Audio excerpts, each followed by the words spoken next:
السلام علیکم ورحمۃ اللہ وبرکاتہ۔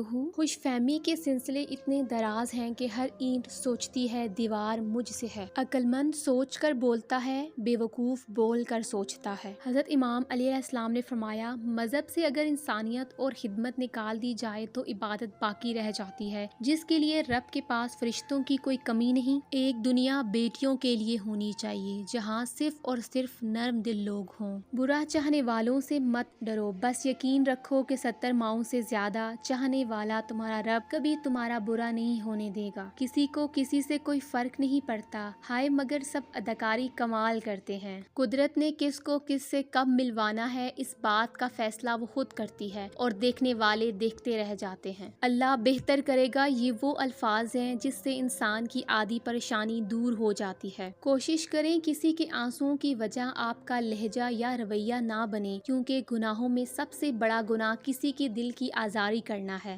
دعائیں دینے والے سے بڑھ کر دنیا میں کوئی سخی نہیں، اور دعائیں سمیٹنے والے سے بڑھ کر دنیا میں کوئی دولت مند نہیں۔ صبر کبھی نہ مانگو، کیونکہ صبر کسی چیز کو کھو دینے کے بعد حاصل ہوتا ہے۔ ہمیشہ سکون مانگو، سکون حاصل کرنے کے لیے کسی چیز کو کھونا نہیں پڑتا۔ اگر آپ سے کوئی نیکی نہیں ہوتی تو آپ صرف معاف کرنا سیکھ لیں۔ اختلاف پر صبر کرنا اور انچاہی باتوں اور عمل کو تحمل کے ساتھ برداشت کرنا ہی خوش اخلاقی ہے۔ اگر کسی کی شخصیت کو پہچاننا چاہتے ہیں تو یہ نہ دیکھیں کہ لوگ اس کے بارے میں کیا کہتے ہیں، بلکہ یہ دیکھیں کہ وہ لوگوں کے بارے میں کیسے گفتگو کرتا ہے۔ کچھ لوگ ناکامی کو ہار سمجھنے کی غلطی کر کے ہار مان جاتے ہیں، اور کچھ لوگ اس ناکامی سے کامیابی کیسے حاصل کریں اس بات پر ڈٹے رہتے ہیں، اور پھر جس طرح ہر رات کے بعد ایک نئی صبح ہوتی ہے، اسی طرح وہ بھی جیت ہی جاتے ہیں۔ اگر خیالات میں گہرائی ہو تو کردار میں سادگی آ جاتی ہے۔ اگر آپ کو یہ ویڈیو اچھی لگی ہے تو ویڈیو کو لائک کریں، چینل کو سبسکرائب کریں۔ تو ملتے ہیں اپنی نیکسٹ ویڈیو میں، اپنا خیال رکھیے گا، اللہ حافظ۔